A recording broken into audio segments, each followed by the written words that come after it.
Welcome back, everyone. So, today we're talking about shadow work. And one of the things I think we need to do first is reframe what we think shadow work is. Often, shadow work is presented in the way of healing. And that's, its primary focus is healing. And this is why we do shadow work.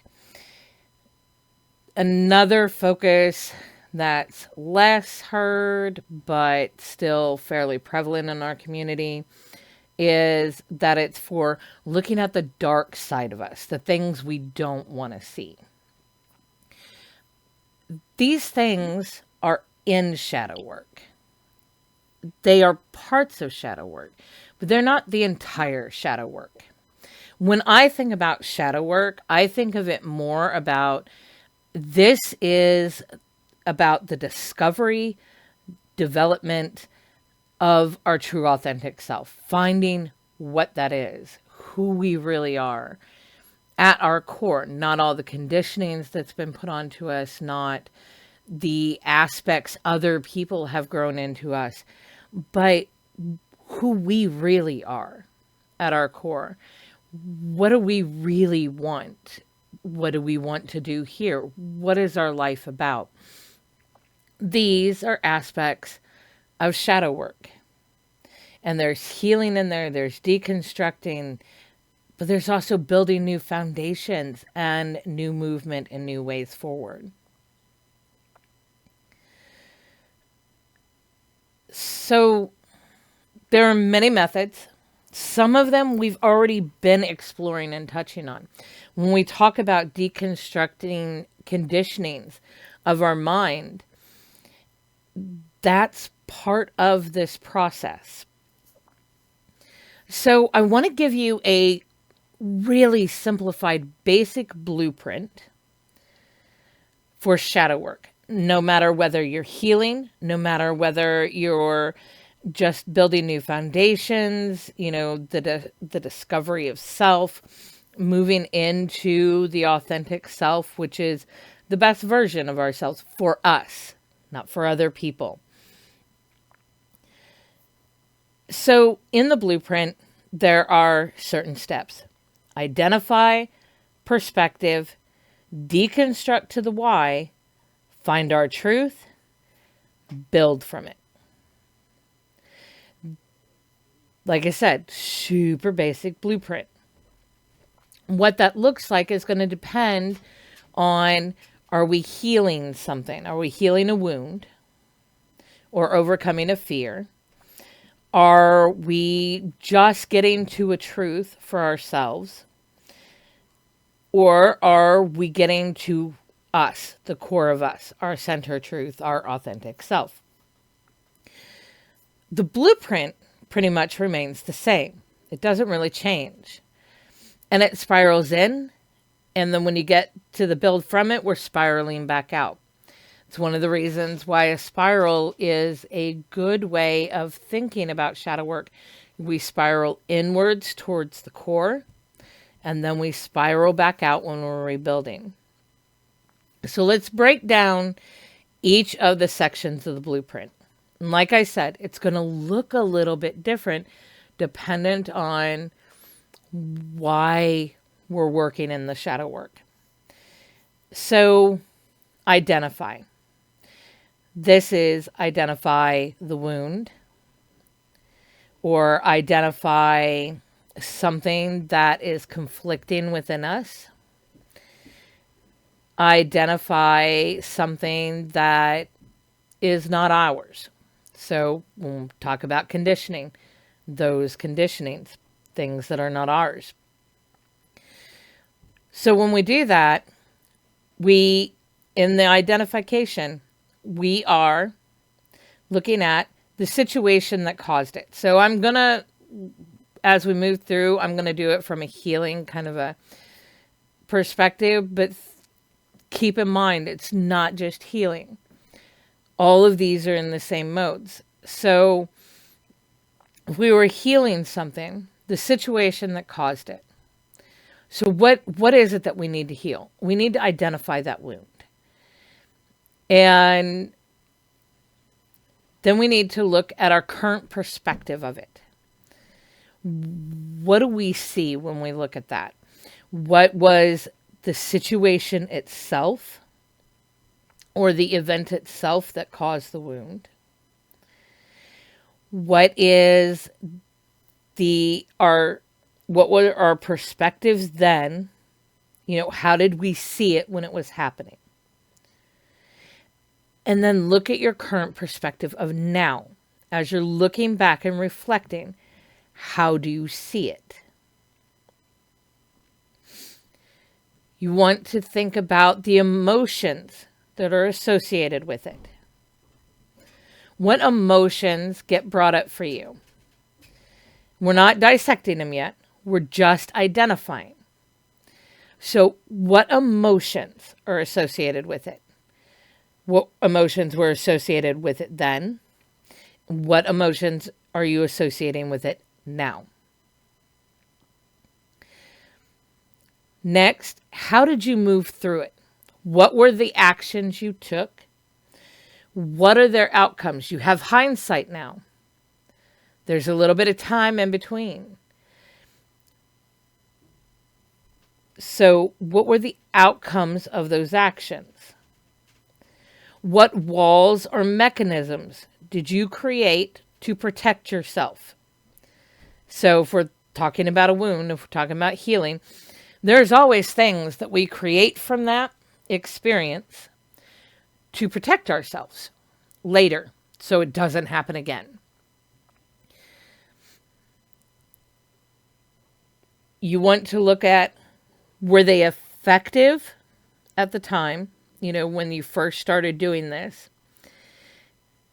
And what has their result been in your current life? How did this change you? How did what you did to protect yourself, how did it change you? Positive and negatives. There's always going to be positive sides and negative sides, and we'll get a little deeper into that.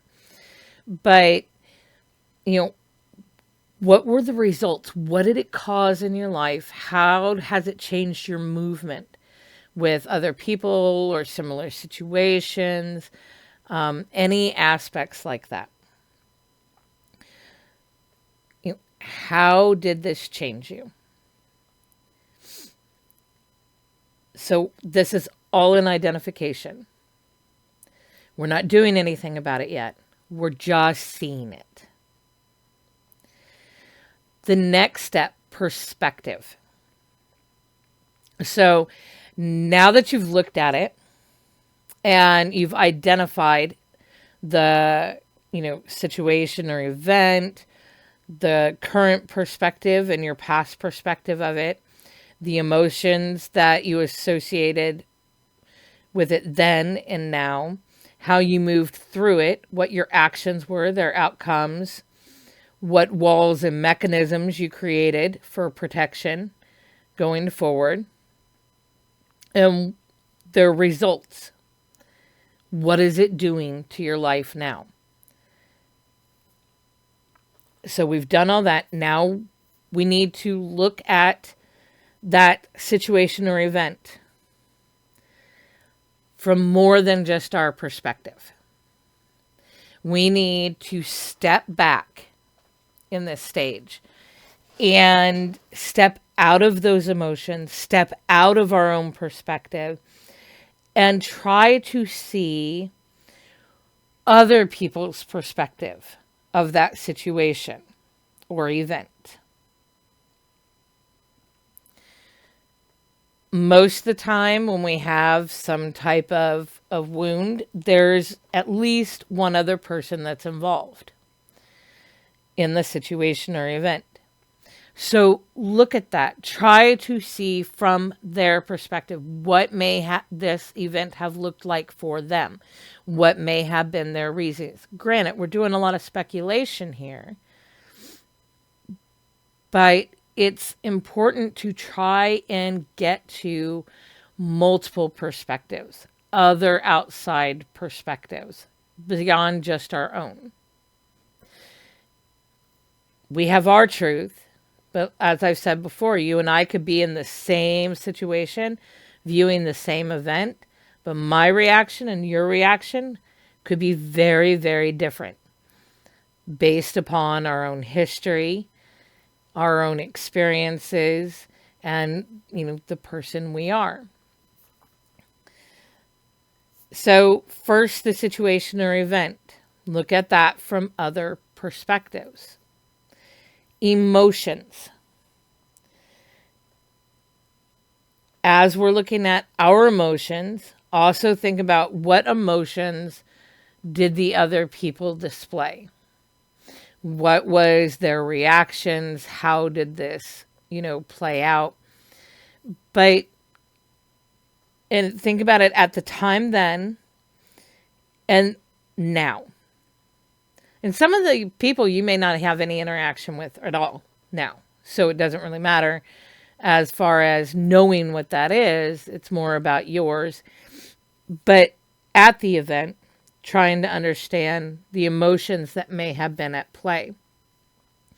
One thing I think people tend to dismiss often, again, because we're viewing something from our own perspective, and so that's how we're experiencing something, that somebody else's reaction to it's wrong, or that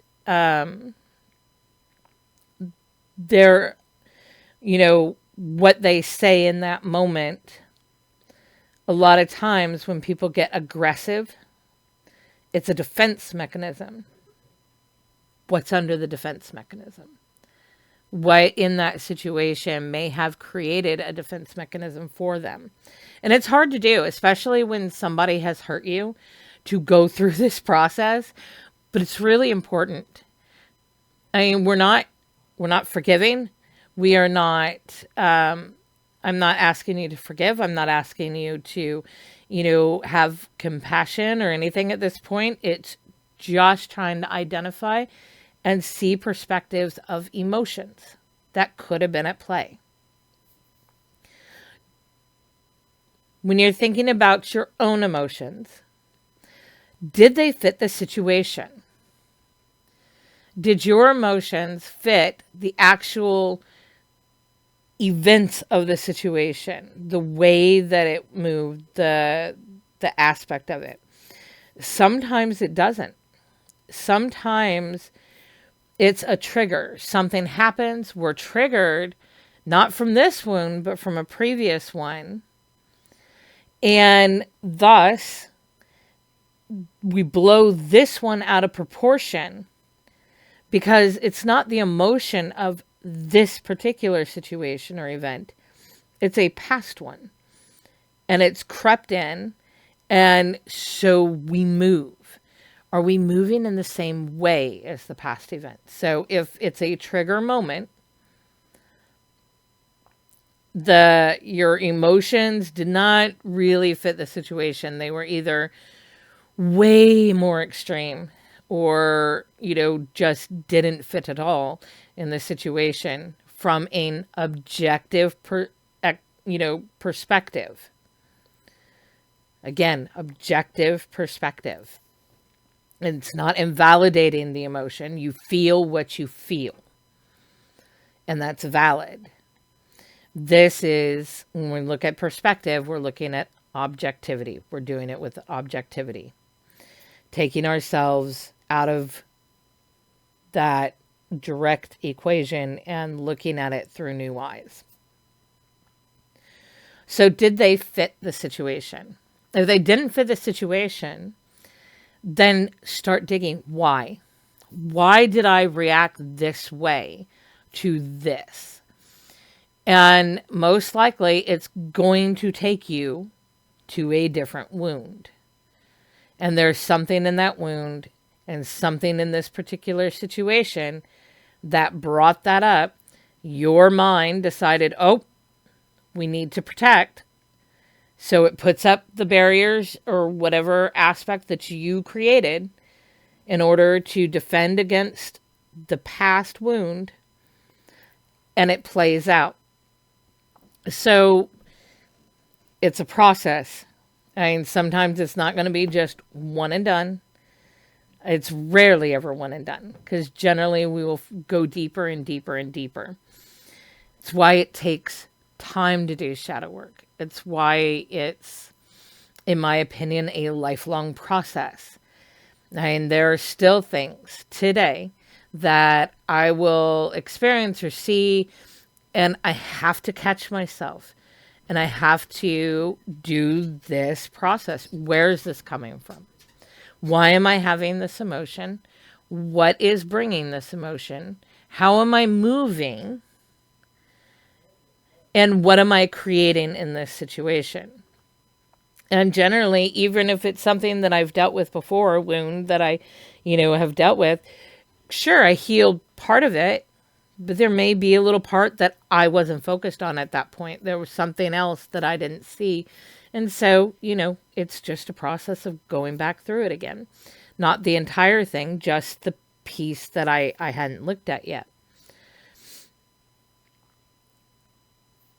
So, emotion. Did they fit the situation? How have they changed? So this is the next question. What were the emotions in the event or situation? And what is my emotion now? Looking back, what are the changes? What emotions are different? Maybe something's faded. Maybe something new has come in. Maybe it's transformed into something else. Fear often gets transformed into hate, for example. So going through, taking note, what has changed in me through this process? Not the process of shadow work, but the process of living from that situation to now that you're looking at it.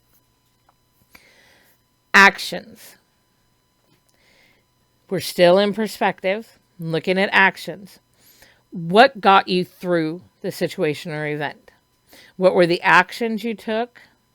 What are the steps that you moved through?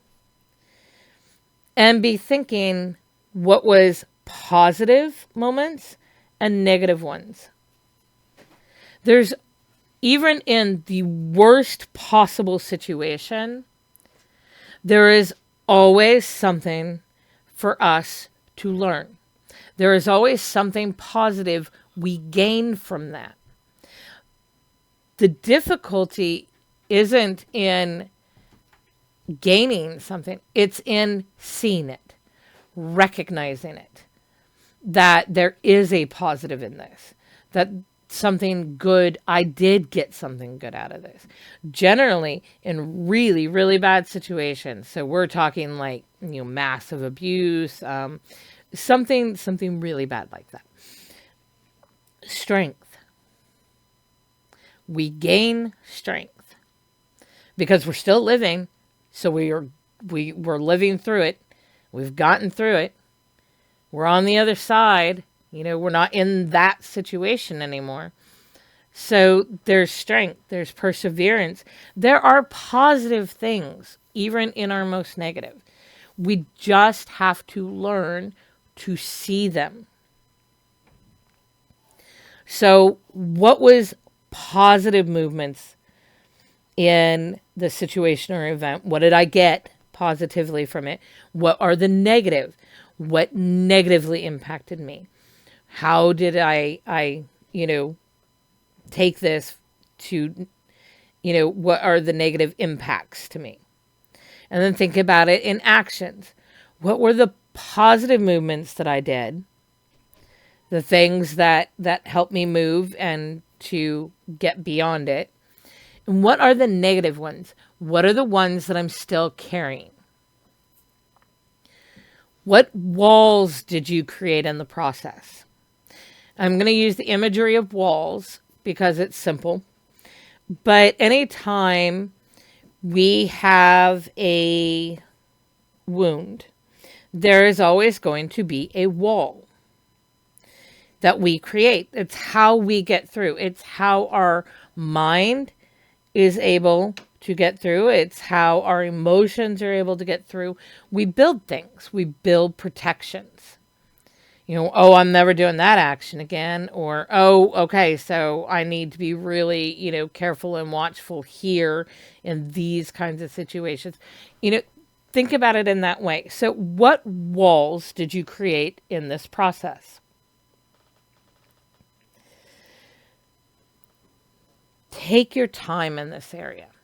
Take your time in all of these areas, but really take your time in the walls area, because we build them and we move with them in ways that we don't even really think about them.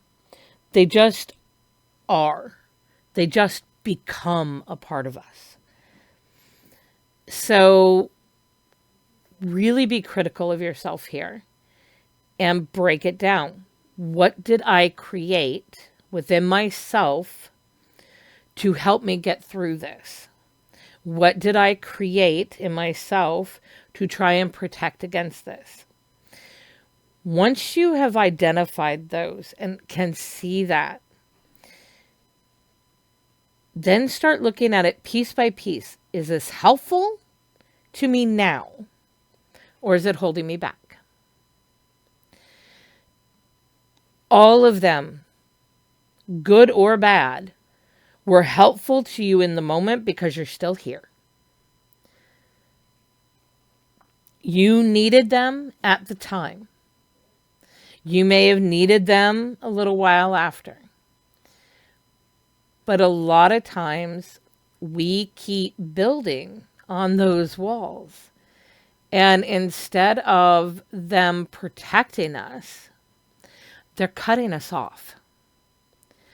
They are making it so we cannot really move forward beyond this wound. They're holding us back. So think about it. Be really critical. What is really helpful here? What did I learn and create in a movement that's really helpful? What's holding me back? What isn't necessary anymore? What isn't needed? What's cutting me off? I want to pause here to think about spirit walking. A lot of times, the people that I have interacted with that have difficulty with spirit walking, getting to that point, it's because they have protective barrier walls because of some event or situation or an unfounded fear that has just been conditioned into them. And that prevents them from walking. It's not that they can't, but they have a wall that they have to take down before they can. So I just wanted to put that out there. So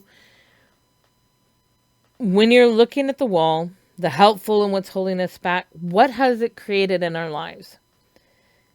How is it dictating how we're thinking, acting, interacting, living because of the wound and because of the walls that we put up?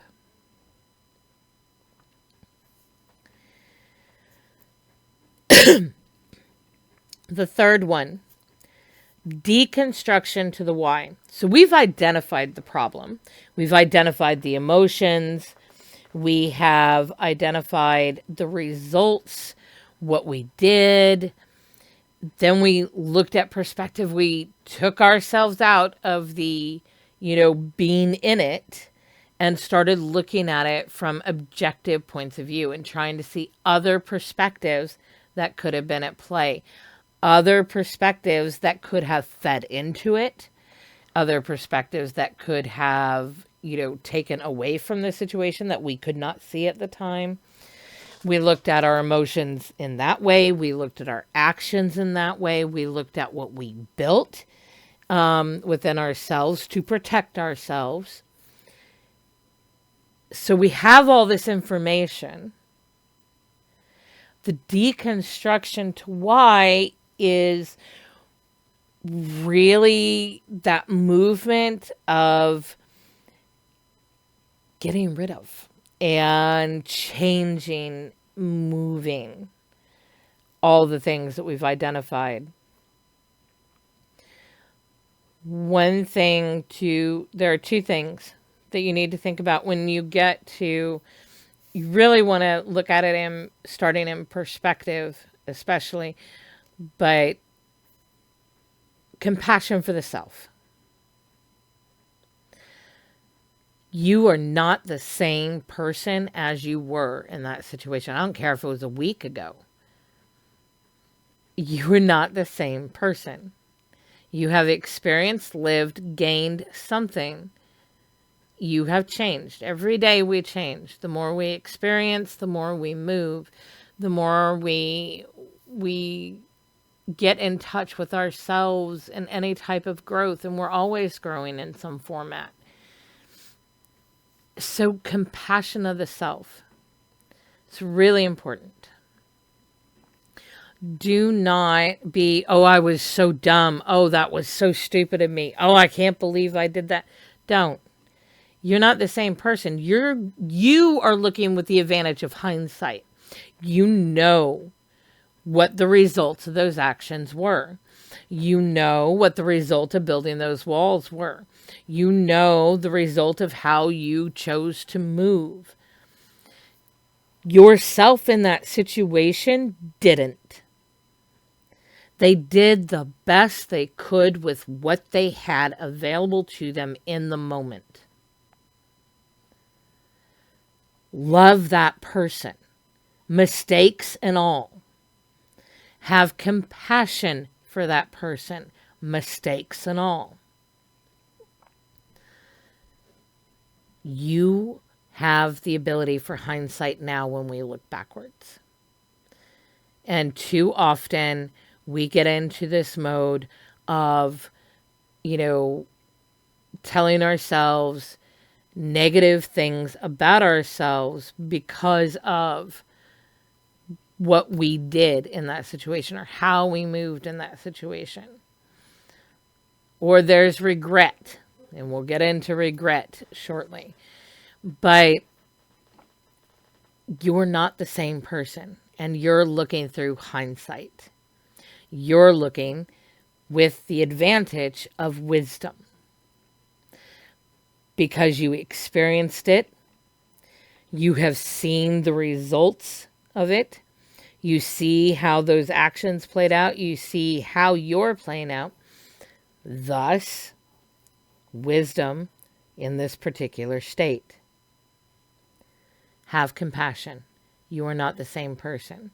Have compassion and love for who you were, mistakes and all, because you did the best you could in the moment that you were in. Deconstructing to the why. First, emotions. Get to the core emotion. There are all kinds of emotions that are in the same pattern together, but they're not core. So hate, anger, violence, frustration. Core is fear. All of these things are being done because of fear. They hate because they have fear. They are violent because they have fear. They're aggressive because they have fear and trying to make themselves bigger. So when you're looking at your emotions, as you're reflecting on the identification and the perspective aspects of them, get to the core. What is the core emotion behind this? Whether it's fear, whether it's love, what is behind it? And I know that some people can't see love in the sphere of hate and aggression. But again, love could be that core for that. They have something that they desperately love, they dearly love, and they're trying to protect it. And so it will become aggressive and it can become hateful and look that way. So don't just assume that an aggression is because of fear. Sometimes it can be because of love. Your job is to figure out your emotions. You're not looking at anybody else in this situation. We looked at the other in perspective to give us an idea of how other people may have seen the situation, how an outsider may have seen the situation, how we see it now with our hindsight. But this is about our emotions. You got to deconstruct all your smaller emotions and figure out, where is this coming from? What is the real reason I'm feeling this particular way? Only when we get to the core, the why, can we really see how to move and heal beyond that. Same thing with your walls. Get down to the core of the wall. Why is this wall here? What is it made of? Why did I create it? Was it effective? What parts of it were effective? What parts of it were not? Sometimes it's going to be the entire thing needs to go. Sometimes it's only parts of something that need to go. Some things did really well and they're actually good for us, and they are not hindering our growth. They're not taking away from our experience. They're still very necessary and needed and do positive things for us. Keep them. This isn't throw everything out, deconstruct everything, and not put anything back. Keep the things that are positive for you. But get rid of the things that are not. Let them go. Deconstructing. Your actions. Again, get to the why. Why did I say that? Why did I act in that way? What was my motivation behind this particular movement? Break it down. All of it. I mean, not just don't look at it just like a whole. Think of it in stages. No situation is generally just one moment. It's a series of moments together that make an event. So look at each of them. Look at your actions. Look at their actions. Look at other people's actions. Look at whatever is involved in the event or situation with you. What are positive? What are negatives in all of these? What are good things that have come? What were good at the time? And then, is it still good now? Do I still need this now? The negatives. Look at the negatives. And then, are they still at play in your life now? Is this still a thing I need to hold on to and keep carrying this negative with me? Most of the time, no. It's really not. We need to move beyond that. Or if it's a negative in the way of, so people like to hold on to negatives for it gives them a reminder. It reminds me not to do this again. We're not forgetting in this process. We're not putting it to the side and this never happened. That's not what we're doing. So you never forget it, but it doesn't need to have an active role in your life. These are the things we're deconstructing. When we deconstruct the emotions and can see where they're from and really what's at the heart of them, and we start looking at what we need to do in order to heal that piece. Same thing with the walls. When we're deconstructing them, figuring out what we need to keep, what's valid, what still continues to be valid. Not everything's valid in the situation. You're hindsighting here. But currently, what's still valid, what's still useful, what is not hindering me, what is not taking me backwards. And then the things that are, the negatives, need to deconstruct and get them out. All through this, there is an aspect of ownership. And again, some of these are hard concepts. Ownership's one of those. Compassion was one of those.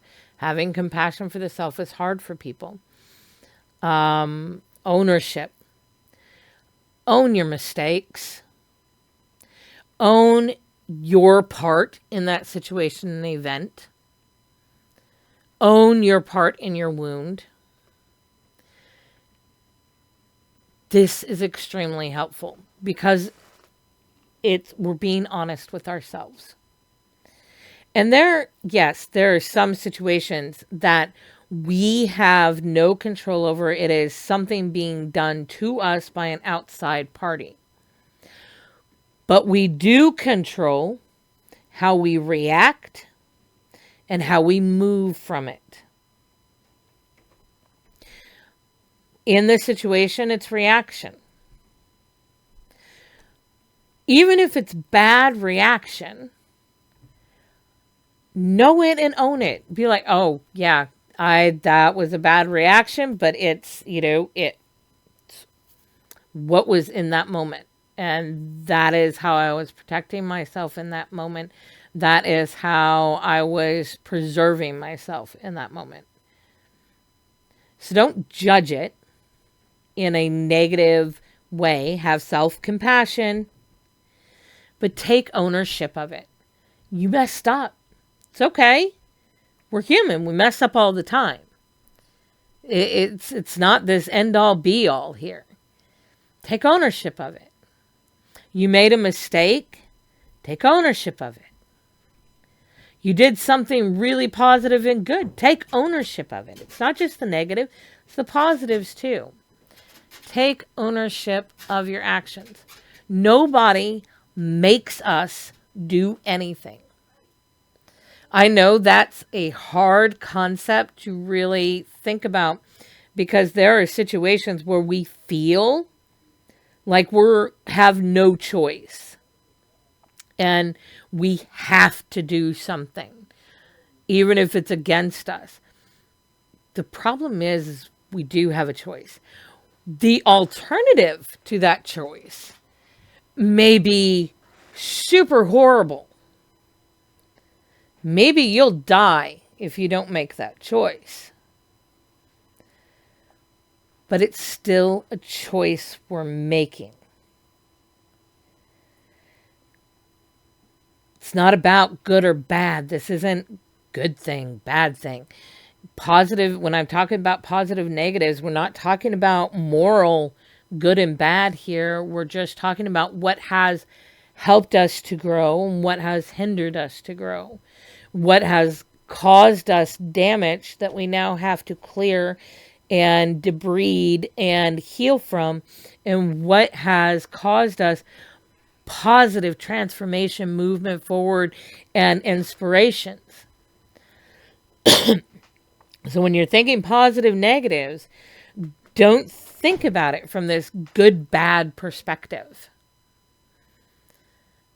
At its core, it's not about a moralistic good or bad.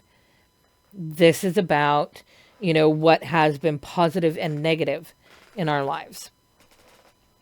But you've got to take ownership for it. And that's hard, I think, in today's society because we are conditioned to find a scapegoat, to blame somebody else, to put the damage on somebody else. We cannot do these things. They have to own their own fault. They make mistakes. I'm not saying that, again, a situation you're not in control of, something that's happening to you from somebody else's choices. They have their own to own. but we need to own ours too. And we need to be honest about it. And that's okay. I will be super honest. You know, we're human. We make mistakes. I make mistakes. I, go through periods of confusion just like everybody else. I try things and experiment and it fails. But all the while I'm learning something.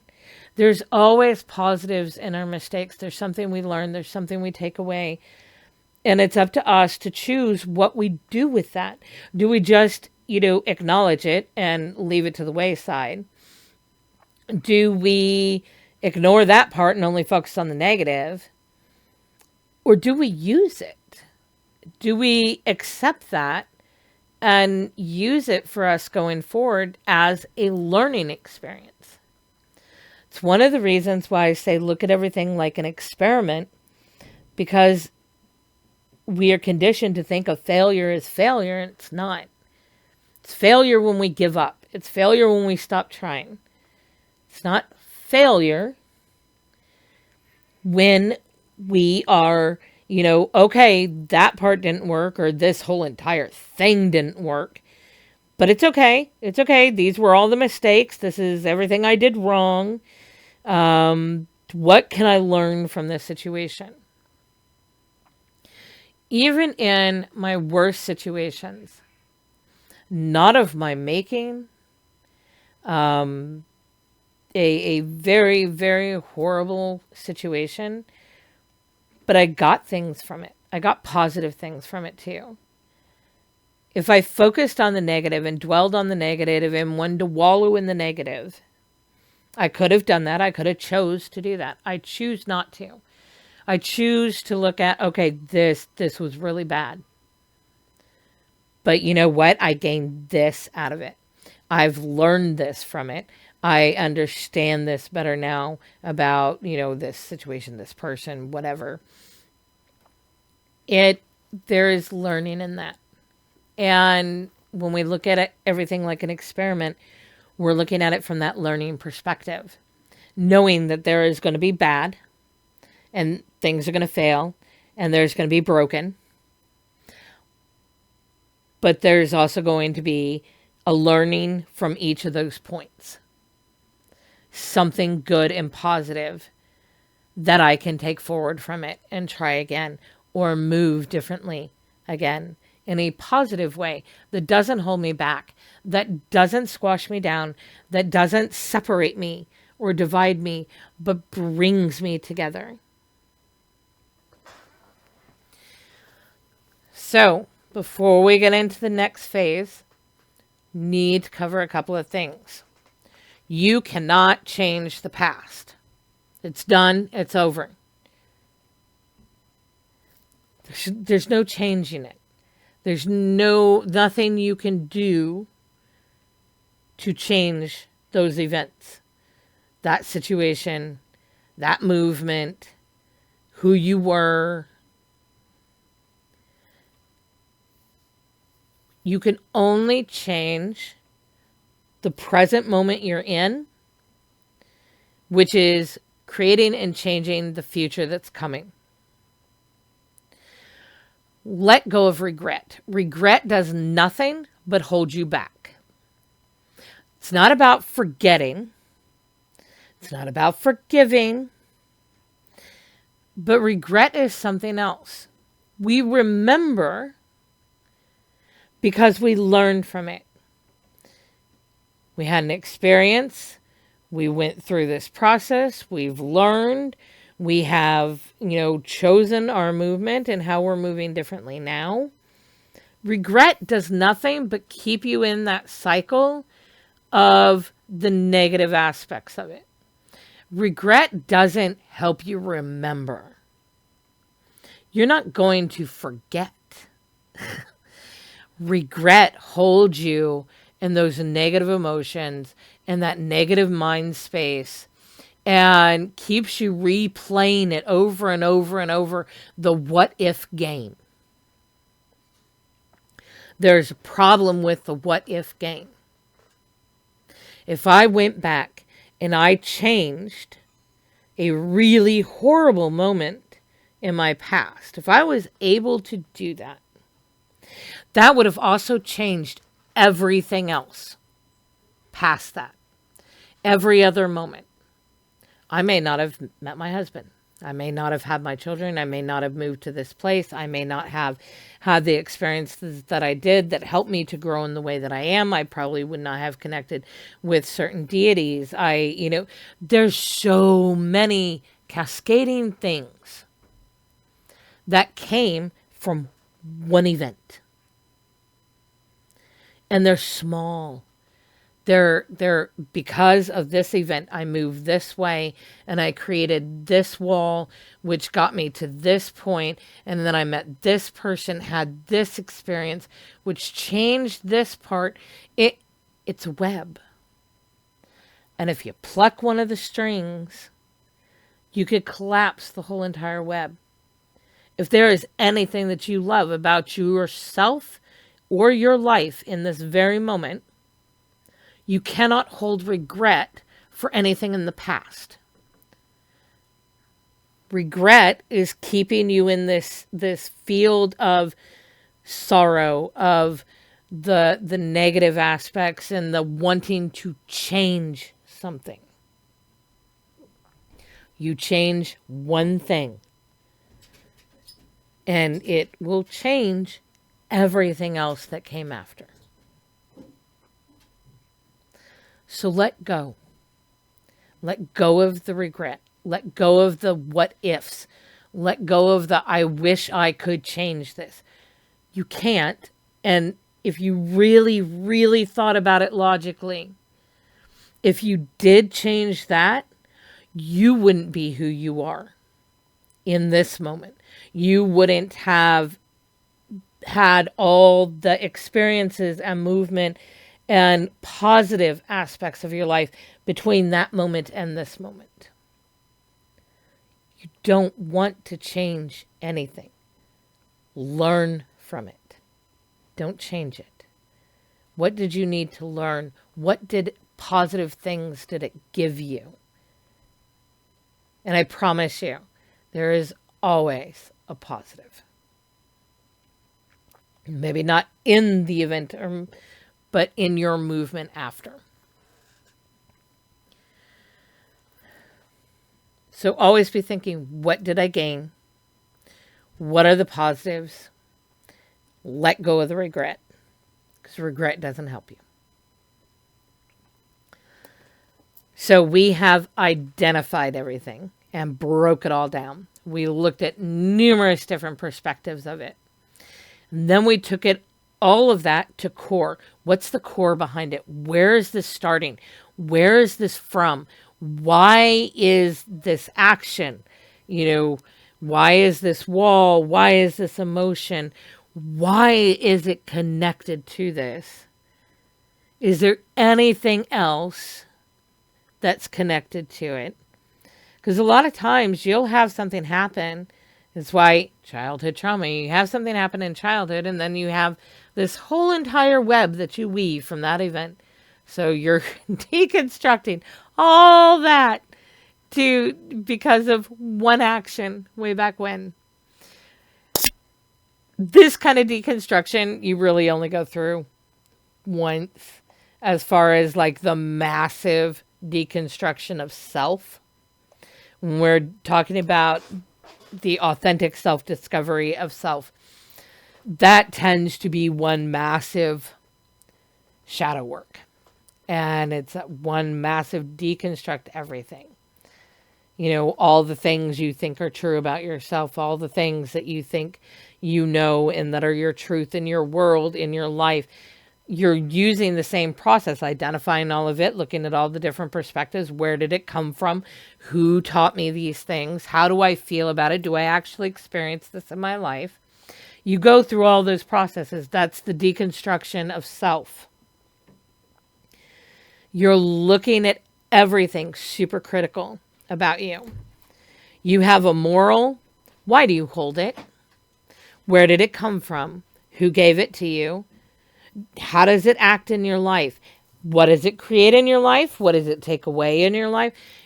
These are aspects we're asking ourselves from the discovery of self part of shadow work in all of these perspectives.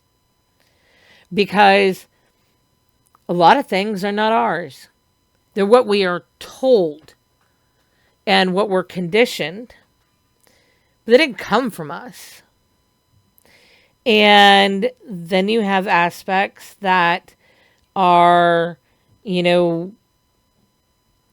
actions that we take because this is what everybody else says to do. And so we do that action. And then we have what people say is truth.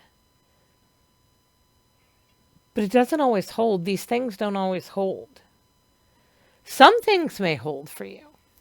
When I did my deconstruction, there were aspects of my morals that I held before that held true for me. When I dug down and deconstructed to the why and what it means to me, not anybody else, not anybody else's input on that, but how do I feel about it? What does that look like for me? Why am I holding this? Why is this important? And what does it serve in my life and in my path? Answering these questions tells me what is actually mine. What is from me? What's my core? Where is my authentic self? A warning of getting to authentic self. The more you go into authentic self, the less you will fit in to our current societal structure. So just be aware of that. It's going to create other conflicts with work, people, how you're moving in this society, what your modes and methods of movement are. But it's much easier to live in your authentic self. It's kind of like my honesty thing. So I'm super honest. I don't lie. And everybody thinks that this is an amazing thing. But no, it's simple. It is so much simpler to just tell the truth. Because I don't have to remember who I told what to what, or, covering my tracks here, making sure they don't find out about that is way too much work. My deities, my guides, my ancestors, my family, my work, it's already enough work. I cannot pile more on. So as some people may think, being the honest person is some moralistic, high ground. For me, it's just lazy. I'm lazy about that. I don't want to have to remember these things. I have too many other things that I want to do and need to do. So for me, being honest is the lazy way to go. And that's why it's part of my authentic self. Because I just want to be me. And some people are going to like that and some people aren't. Some people are going to resonate with it and some people are going to completely reject me for it. It's okay. It's okay. I mean, I don't need to resonate with everybody and I'm not going to. So think about that. In those phases, what is it for you and what are you doing for others? What modes are you doing? What actions are you doing? What movements are you doing just because of other people, but that are not of yourself? This all happens in that deconstruction, the why aspect. You've identified, you've had perspective, deconstruction. Okay, so in the last two steps, the last step, we're at the center of the spiral. Truth. Truth is a perspective.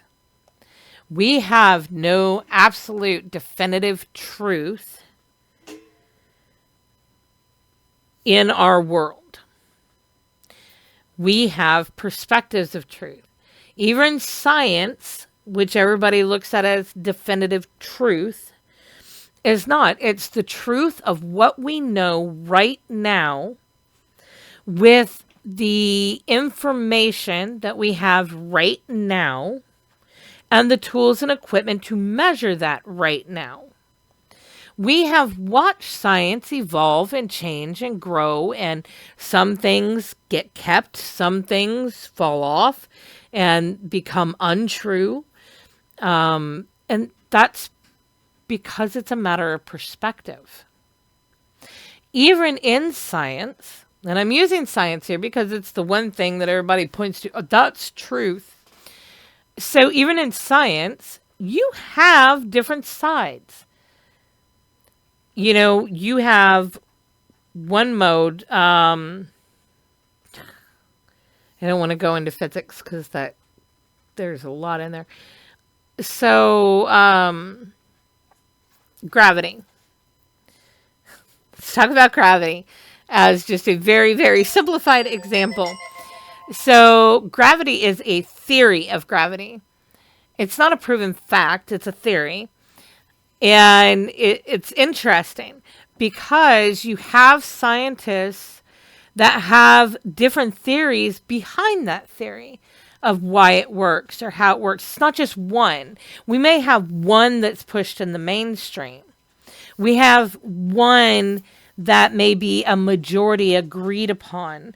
But you also have other scientists, same qualifications, but other scientists that have a different perspective of it, thus, maybe a slightly different view, maybe in a radically different view. Truth is perspective. Your truth about a situation is from your perspective.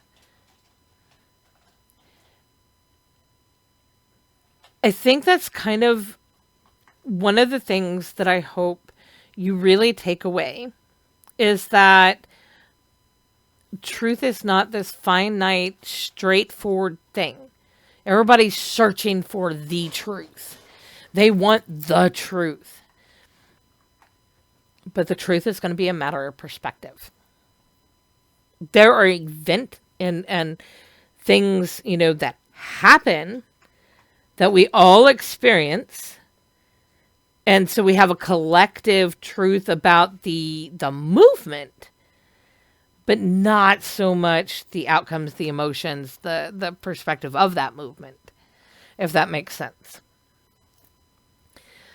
So through the process you've been going through, the identify, the perspective, the deconstruction phase, gets us to the center, truth. But it's our truth. Not anybody else's. We're talking about our truth because that's the only one we can know. You have shifted perspective. What still holds true for you? What makes this true? What built this truth? So we're at the point now in the center where we've dug through, we've gotten to roots, we've looked at everything. What's real? What's left? What do we actually experience? So, go to science again. Science tells me that deer are herbivores. Herbivores. All plants don't eat meat. I have watched my deer in the valley, equal opportunist omnivores. I've watched them eat chicken, and I've watched them eat a roast. So when we put them out at the feeding center and stuff. So that their science's perspective that they're only herbivores, only eat plants, does not fit with my actual observation and experience of deer.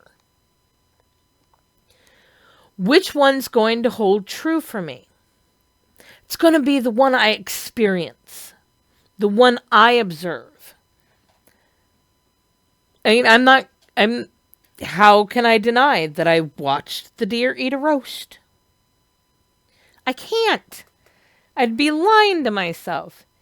And so, sure, maybe the majority of deer are herbivores. Maybe herbivore is their primary mode of eating.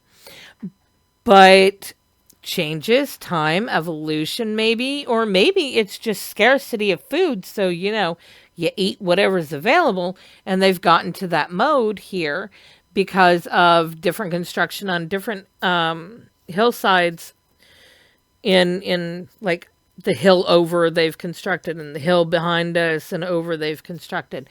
But our valley, where they live, is still untouched. So, they hang out here and there's less food sources here. There's less food sources for them to go and find elsewhere. So, equal opportunists, thus, they ate the roast. Doesn't really matter to me what the underlying cause. My point is that for me, deer are omnivores. Maybe not the entire species of deer. White-tailed deer will be specific, white-tailed deer. But mine here, that's my experience. So that's my truth about deer, white-tailed deer here in the valley, the omnivores.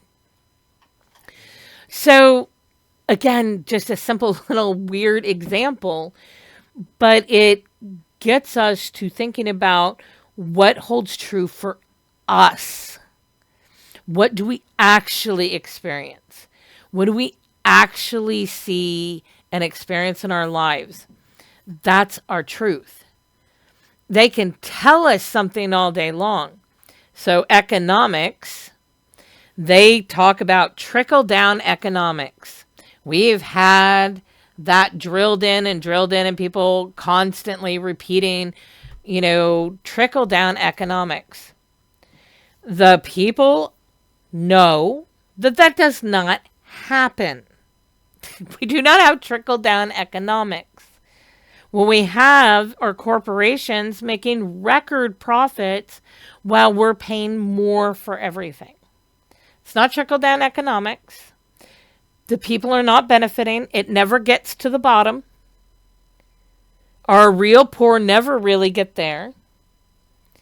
So does that statement hold true?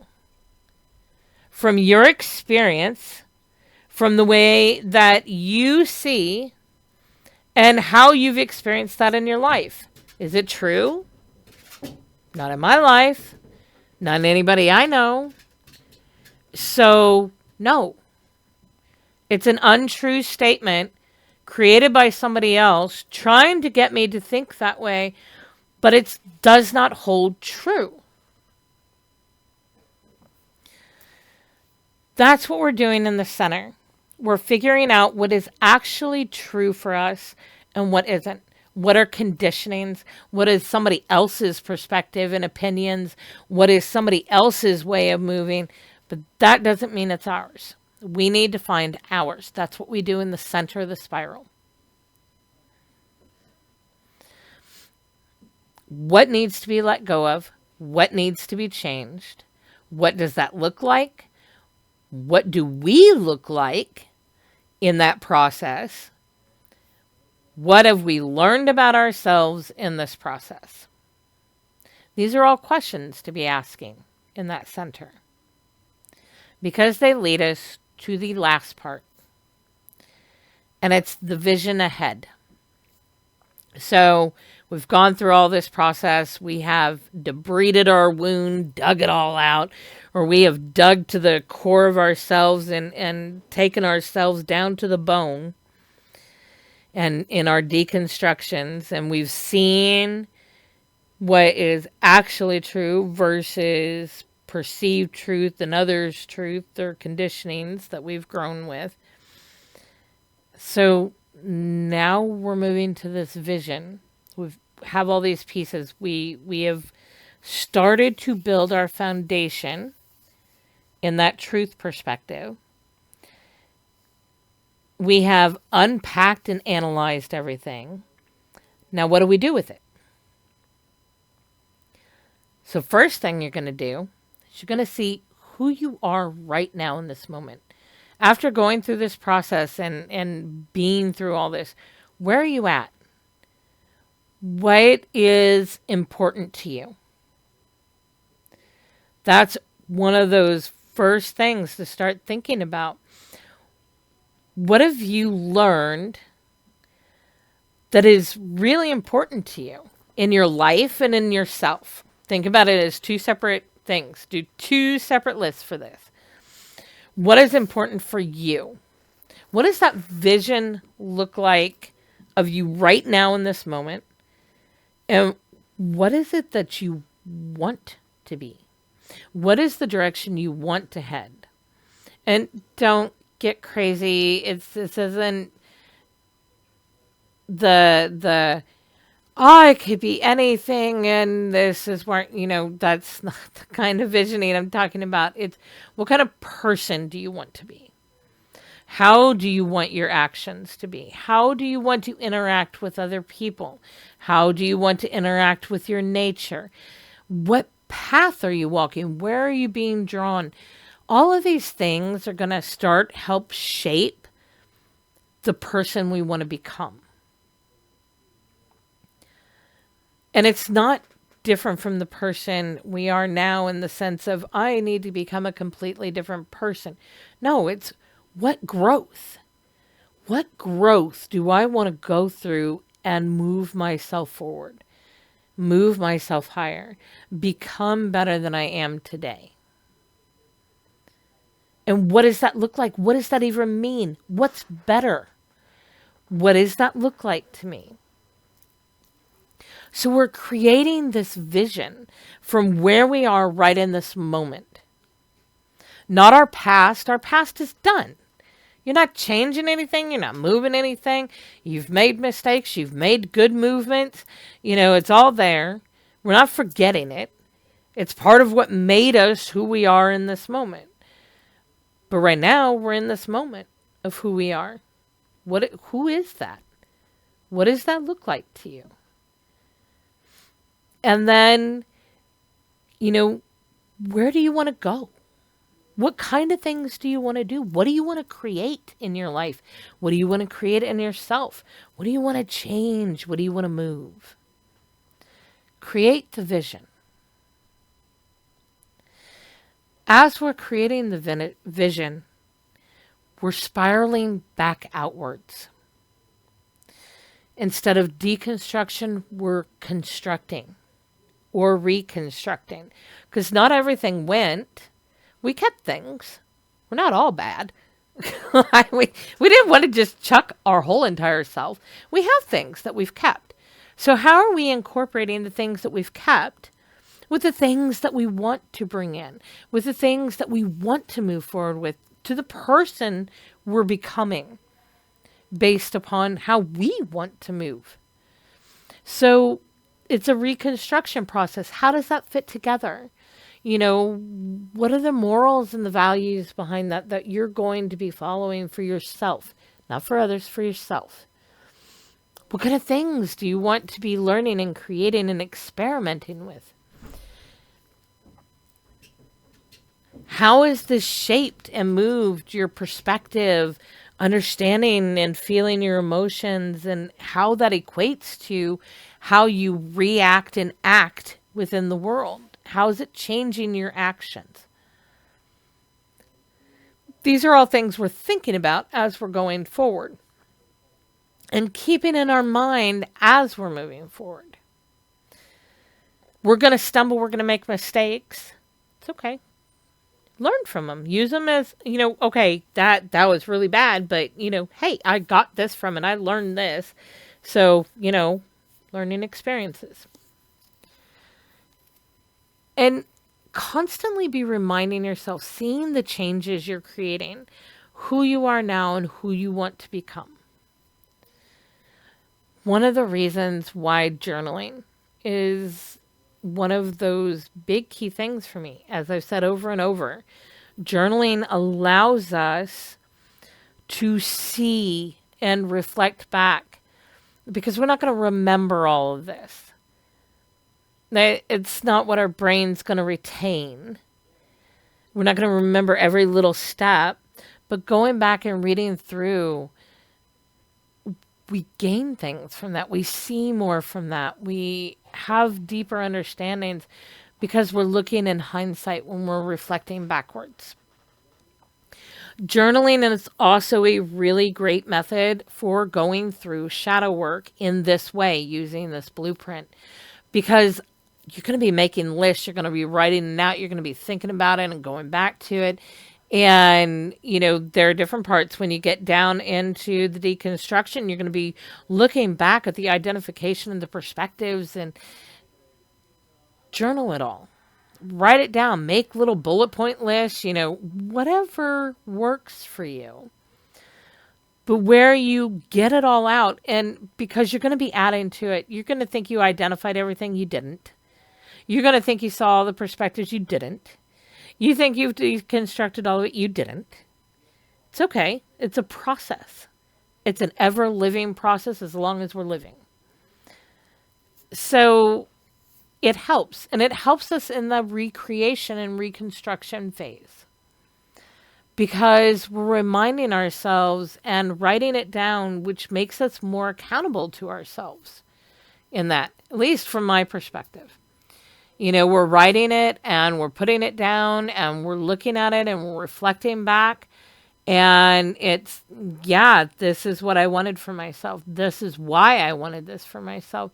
And you'll be adjusting, you'll be moving it because it's not all going to be one static, great movement. Oh, I know what I'm doing now. And life is wonderful. That's not happening. You're going to stumble. You're going to fall. You're going to think one way is the right way and discover that it's not, and you've got to go a different direction. It's all great. It's experimenting. You're living. You're experiencing. And we only gain wisdom when we gain knowledge, then gain experience of the knowledge, and then are able to honestly reflect back on it with hindsight. That's wisdom. Your tarot deck, your Dreams of Gaia deck. The reason why Dreams of Gaia deck, it's all self-oriented. It is a great deck to do this kind of shadow work with. It can help point things out to you that you are not seeing in your moment. So I am a big proponent of asking, where is my strength? Where is my weakness? I can see when I'm strong and okay, that this is pretty solid. Here's my weakness. And then also going deeper, thinking about the correlation. How does my weakness, where is a strength within my weakness that, I can use? Or, how is my strength have a weakness? There's all kinds of ways you can look at that 2-card scenario, and more depth and more questions you can come from that. A lot of times when I get the weakness card, I know what it's talking about, but I'm like, okay, so tell me more about this. Let's go deeper. Or how can I move this weakness into from a place of weakness to a more of a place of strength? And I ask that and I draw cards and see what they say. You can ask the tarot, what am I not seeing? I do this often, what am I not seeing? And I'll shuffle and I'll draw a card, what am I not seeing? And it'll give me an answer.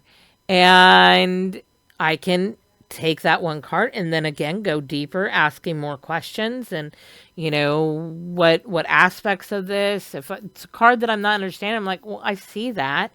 Okay, well, what parts of that am I not seeing? And then ask again and draw some cards. Tarot is a great communication tool. It's a great way to have conversation, including conversation with the self. So in that particular deck, because it's all self-focused, it's only talking about the aspects of self and within you. Makes it much, much easier to use that deck for shadow work. Contemplation. Take time to do your reflections. Even if it's, it's easy to start as a once a month, but, every 6 months, just kind of skim back through your notebooks and stuff, your journals, and, just kind of see where you've been and recognize where you are.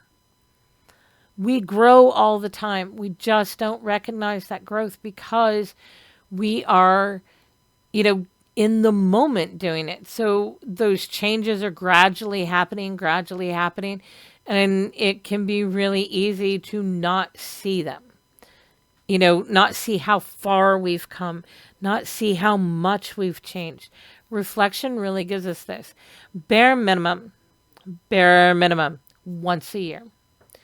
Once a year, go back through and look at all your stuff. Look at your tarot journals and your journey there. Look at your written journals, your shadow work journals, whatever kind of journals you're keeping. I have a junk journal and a written journal. I have several. And it's a really good thing to do in winter. We're at winter time and stuff. That's generally where I do my yearly reflection. And just kind of, I may not go through and read all of it. They're huge. I write a lot. But, I'll skim through and find points that catch my attention and just to kind of see that growth and that movement. Your guides. Your guides can't do this work for you, but they can help you. Your deities, your ancestors, whoever you're working with, they can help you through this process. They can help point things out to you that you're not seeing. They can help show you how to do certain things. Maybe you're stuck on something. Maybe there is just an emotion you can't get past no matter what you try to do. And you can't see the actions that it's creating within you. Guide can help you see. So they can't do the work for us, but they can help guide us through it. And they can definitely walk with us and support us through it. Your reapers will do that. Your reapers are all about this. Shadow work is their work. Your reaper will walk through with you, next to you. And yeah, they are a little bit, harsher of a get up and do your work. Are you done crying now? Can we move? But they also have that compassion. They do have that warmth that, when I fall to the feet of the Morrigan crying and whining and all that, I do get that compassion, that love, that little warm huggle before she's like, okay, we're done. Now let's move. So just think about it. It's their mode, but there is compassion and cuddles in there too. It's just not, all it's not holding your hand and just patting your back kind of we'll get through this. Let's walk, that's kind of not their mode, but very, very helpful. And again, ownership and compassion for the self. Ownership and complete honesty with the self. You've got to have it. You've got to take ownership of your good things and your bad things, your mistakes and your triumphs. And you got to be honest about it. What's your part in these things? What was your part in your mistakes? Was your part in your situations? And compassion for the self. You are not who you were.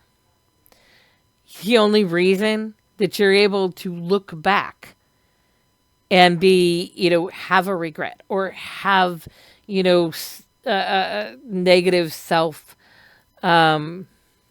projection towards you is because you've grown since then. You've learned, you've seen what the consequences are. That's what created these things. Have compassion for yourself and love who you were. All your mistakes, all your, even if they weren't, even if you purposely did bad things, you're not doing them now. That's who you were. So as long as you're not doing them now, have compassion for that person that you were. Love them because they're a part of you and you would not be who you are without that person, without that situation, without the movement that they made. Okay, let's open it up for questions.